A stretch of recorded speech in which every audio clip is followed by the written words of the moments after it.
मानव समाचार, मानवता के हक में। आप तमाम मीडिया को, शहरियान को बखूबी मालूम है कि रिजवान बैटरी वाला अव्वल दिन से घर कुल योजना को लेकर के जो बदनवानी हुई है उसे हमेशा हम अपने हिसाब से उठाते रहे हैं। काफ़ी दफ़े बहुत सारी डिटेल्स आपको बता चुका हूँ इस ताल्लुक से, शहरियान भी जानते हैं। आज मैं आपको कुछ ऐसी चीज़ बताना चाह रहा हूँ जो घरकुल के अंदर 22 करोड़ 48 लाख रुपया माननीय कमिश्नर साहब, सिटी इंजीनियर साहब, मारवाड़ साहब, कारपोरेशन के तकरीबन 8 से 10 ऑफिसर जो इस भ्रष्टाचारी में मुलविस है, जो ठेकेदार को 22 करोड़ 48 लाख रुपया दे करके यहां से भगा दिया गया। मालेगांव घरकुल योजना जो सेंट्रल गवर्नमेंट का पैसा है, 100% सेंट्रल गवर्नमेंट का पैसा है।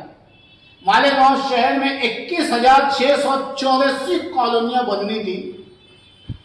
गार्डन, हॉस्पिटल, स्कूल, बच्चों का खेल कूद का गार्डन, तमाम सुविधाएं के साथ, हद तक कि जब आप झोपड़पट्टी धारक को उठा के वहां शिफ्ट करोगे तो वहां पे उन झोपड़पट्टी वालों को जाने के लिए महानगर पालिका उन लोगों को वाटर पंप, लाइट, पंखा अपनी तरफ से लगा के दे। बहरहाल आज घरकुल की क्या हालत है वो आप लोगों के सामने है। हमने 12 माननीय कमिश्नर जी को, पुलिस इंतजामिया को निवेदन दिया। हमने ऊपर तक यहाँ किला पुलिस स्टेशन में उसकी एफआईआर करवाई। उसी एफआईआर की कॉपी को हमने महाराष्ट्र सरकार, एकनाथ शिंदे जी, देवेंद्र फडणवीस जी, महाराष्ट्र पुलिस संचालक तक पहुंचाई। वही कंप्लेंट सर हमने भारत सरकार, सदर जमहूरिया, प्रधानमंत्री श्री नरेंद्र मोदी जी, ईडी, सीबीआई, अमित शाह, हमने सबको ये मालूमात दी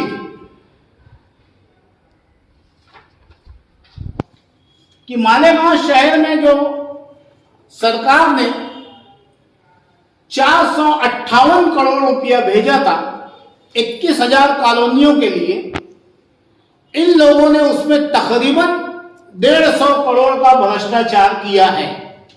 और आज पेपर पे साबित हो गया, इसमें माननीय कमिश्नर आर्बिट्रेटेड है सेंट्रल गवर्नमेंट और ठेकेदार के बीच में, कि कभी भी कुछ भी मसला हो तो इस मसले का हल कमिश्नर साहब को निकालना है। लेकिन कमिश्नर साहब भी इसके अंदर अनदेखी कर रहे हैं, इन तमाम चोरों को बचाने की कोशिश कर रहे हैं। मैं आप मीडिया के जरिए आवाम तक बताना चाहूंगा कि मालेगांव शहर में शिवसेना उद्धव बाला साहेब ठाकरे के संजय रावत जी जो मालेगांव आए थे, हमने ये निवेदन उन्हें भी दिया था और उन्होंने इस निवेदन के ऊपर कॉलिंग लेटर लगा करके श्री देवेंद्र फडणवीस जी, महाराष्ट्र पुलिस संचालक को दिया कि मालेगांव शहर में इतनी बड़ी भ्रष्टाचारी हुई है, इसके ऊपर ईडी की कार्रवाई होना चाहिए। हमने जो लेटर महाराष्ट्र सरकार को दिया था, भारत सरकार को जो दिया था, ये government of housing board ministry की तरफ से महाराष्ट्र के को हुक्मनामा जारी किया गया कि ये इसके अंदर बहुत बड़ी भ्रष्टाचारी हुई है और तुरंत इसकी कार्रवाई की जाए और जो लोग दोषी हैं उन लोगों को फौरी सजा दी जाए।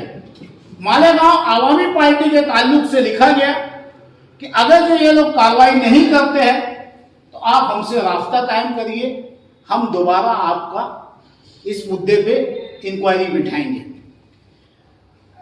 अब मालेगांव शहर की आवाम परेशान है कि क्या होगा। मालेगांव शहर के मौजूदा एमएलए साहब जिनको अल्लाह ने दूसरी टर्म में एमएलए बनाया है, क्या ये उनकी जिम्मेदारी नहीं है? इतना सारी बदगुमानी सामने, भ्रष्टाचारी पेपर पे, उनके पेपर पे है। मैं आप मीडिया वालों को बता दूं कि एक भी बात मैं अपनी तरफ से नहीं कह रहा हूं। ये लोग मेरे खिलाफ एफआईआर कर सकते, मेरे ऊपर कंप्लेन कर सकते, अगर जो मैं किसी के ऊपर इल्जाम लगा रहा हूं तो ये टोटल सारी बातें ये उनके पेपर में से निकाली हुई हमारे निवेदन पे हमने ये साबित किया है कि ये भ्रष्टाचार हुआ है। किनके पेपर में से? ये महानगर पालिका का जो एग्रीमेंट है, पंडे नामी शख्स जो ठेकेदार था 11,000 कॉलोनी का, वो 11,000 कॉलोनी नहीं है सर, वो 21,684 कॉलोनी है, उसमें भी आवाम की आंख में धूल झोंकी गई है। तो अब सोचने की बात यह है कि मौजूदा आमदार साहब सड़क गटर के फंड के पीछे परेशान है। क्या आपको अल्लाह ने ताकत दी है, आप इन्हें हथकड़ी नहीं लगवा सकते हो? आप ओहदे पे हो, इख्तियार में बैठे हो, आप इन्हें हथकड़ी लगवा सकते हो। इस पे आवाज क्यों नहीं उठाते, इस पे मुंह क्यों नहीं खुलता? शहरियान का और रिजवान बैटरी वाले का ये सवाल है। क्या हमारे मौजूदा एमएलए साहब मोमरा कांड का इंतजार कर रहे हैं कि जो बिल्डिंग मोमरा में गिरी थी 266 लोग मौत के मुंह में चले गए थे, यहां जब हजारों लोग मौत के मुंह में चले जाएंगे तब आप सड़कों पे आओगे क्या? ये शहरियान का सवाल है। हमारे साबिक एमएलए साहब बड़ी जोर और शोर में प्रेस कॉन्फ्रेंस ले रहे हैं, 2 क्लास ज्यादा पढ़ लिए है, हिंदी के कुछ ऐसे ऐसे वर्ड बोलते हैं कि उनको खुद को भी नहीं समझता है कि मैंने क्या बोल दिया। सर, मालेगांव शहर की अंडरग्राउंड ड्रेनेज गटर को लेकर के जो 500 करोड़ रुपए का फंड है, सारे भूखे भेड़िए उस फंड के ऊपर अपनी वॉचिंग रखे हुए हैं। मुझे कितना मिले, मुझे कितना मिले।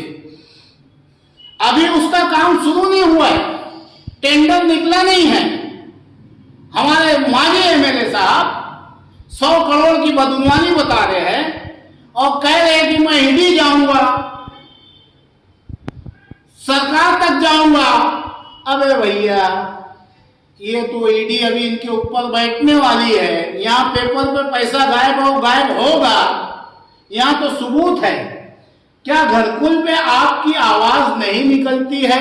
मैं आप मीडिया वालों के जरिए पूछना चाहता हूं, माजी एमएलए साहब, आप और आपके घर वाले इसमें शामिल तो नहीं है? शक है, क्यों नहीं आवाज उठ रही है आप लोगों की? ये दोनों की दोनों लीडवान शहर को बेवकूफ बना रहे हैं। आज आप देख रहे हैं घर पट्टी को लेकर के आप ही लोगों के जरिए रिपोर्ट आ रही है कि 10% से ज्यादा इजाफा कर दिया गया है। तो क्या माजी एमएलए साहब, आपको मालूम नहीं है कि उसका ठेकेदार कौन है और इलीगल तरीके से ये घर पट्टी आई है? शहर के मौजूदा एमएलए को नहीं मालूम है क्या कि ये इलीगल तरीके से घर पट्टी बांटी गई है? इसमें कमिश्नर चोर है, शहर का एमएलए चोर है, शहर का माजी एमएलए चोर है, आप सब चोर हो, तुम जिम्मेदार। क्यों? इलीगल तरीके से ये घर पट्टी बांटी गई है?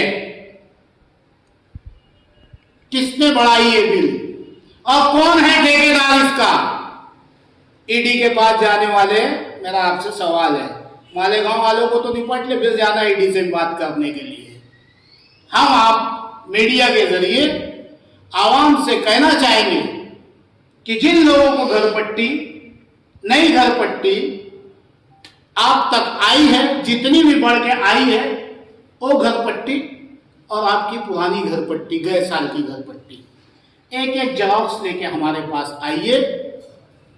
1 से 1.5 महीने में इंशाअल्लाह आपकी जो पुरानी घर पट्टी थी वही घर पट्टी आएंगी और ठेकेदार जेल की सलाखों के पीछे जाएगा। दूसरी बात, जगह जगह पे कुरान की आयतें पढ़ पढ़ के टिकम मारना, अगली प्रेस कॉन्फ्रेंस में मैं बताऊंगा कि कारपोरेशन कितना % एक ठेके का ले रही है और लीडर कितना ले रहा है। अब 10 लाख रुपए का काम सिर्फ 60 लाख रुपए में कैसे ठेकेदार करता है, 3 लाख एक्स्ट्रा चोरी कैसे करता है, इंशाअल्लाह मैं आपको अगली प्रेस कॉन्फ्रेंस में बताऊंगा कि किस तरीके से आवाम को लूटा जा रहा है और बिस्मिल्लाह करके टिकम मारा जा रहा है। जैसे ही ये बिस्मिल्लाह पढ़े समझ जाना कि इनके बंडल खड़े हो गए। कल के एक मारा ना सर, मैं टिकम मारा, मेरी जिंदगी का पहला टिकम था और मैं ये सोच के टिकम मारा कि इन बदनवानों के ऊपर मैं टिकम मार रहा हूं, मैं वो इत्तेदे में नहीं मारा था। और इंशाअल्लाह अगली प्रेस कॉन्फ्रेंस में जो शहर के आवाम का पैसा, जनता का पैसा, बैतुल माल का पैसा जो लूट रहे हैं और आवाम पीट पीट सुना रहे हैं, वो इंशाअल्लाह आपके चैनल के माध्यम से मैं बताऊंगा। इसमें 2 अहम लेटर है, आप देख सकते हैं। जो भारत सरकार ने इन्हें ऑर्डर किया है कि इसकी जांच हो, इसे आप मजाक में तो नहीं ले सकते। ये मेरा लेटर नहीं है, भारत सरकार का लेटर है।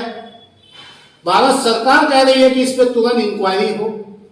अगर जो इस पर इंक्वायरी नहीं होती है तो रिजवान बैटरी वाला कभी भी घरकुल योजना को लेकर के खामोश नहीं बैठा है। हम 1 महीने का इंतजार करेंगे। हम माननीय कमिश्नर से कल मुलाकात करेंगे या आज ही मुलाकात करेंगे और उनसे कहेंगे कि साहब मेहरबानी करके इसकी जांच करके और इसकी कार्रवाई बैठा दीजिए। ऐसा नहीं होता है तो मौजूदा कमिश्नर साहब भी जेल की सलाखों के पीछे जाने के लिए तैयार रहे। और कल परसों जो माजी आमदार साहब ने उनके ऊपर 2018 का जो केस बताया, वो केस की कॉपी इनके पास उनके आने से पहले थी, इनके आने से पहले थी। आज तुम्हें क्या गरज पड़ी बताने की कि 2018 में इसके ऊपर फला फला केस हुआ है? तब तो आप ही ने लाए ना, दूल्हा दूल्हा करके। आईएएस ऑफिसर आ रहा था, आईपीएस ऑफिसर आ रहा था, रास्ते में से कहां गायब हो गया? आते आते तुमने गायब करवाया उसे। जब ये तुम्हारा दोस्त था, ऑर्डर वाला तुम्हारा दोस्त था, आज दुश्मन हो गए। तो मैंने आपको जो बताया, ये इनकी सारी नजर कारपोरेशन के खजाने को लूटना, सरकार का जो पैसा आ रहा है उसे लूटना, आवाम के पैसे को लूटना, इसके अलावा इनकी कोई नियत नहीं है। हम अगर जो 1 महीने के अंदर इसकी कार्रवाई नहीं हुई तो हम हाईकोर्ट में चैलेंज करेंगे। इसका तो कोई जवाब नहीं है ना। जब सरकार ने कह दी है कि इंक्वायरी की जाए, नहीं हुई तो हम हाईकोर्ट में खींचेंगे। हम शहरियान से अपील करना, सरकार किसको आदेश, सचिव को दिया है सर, महाराष्ट्र का बाप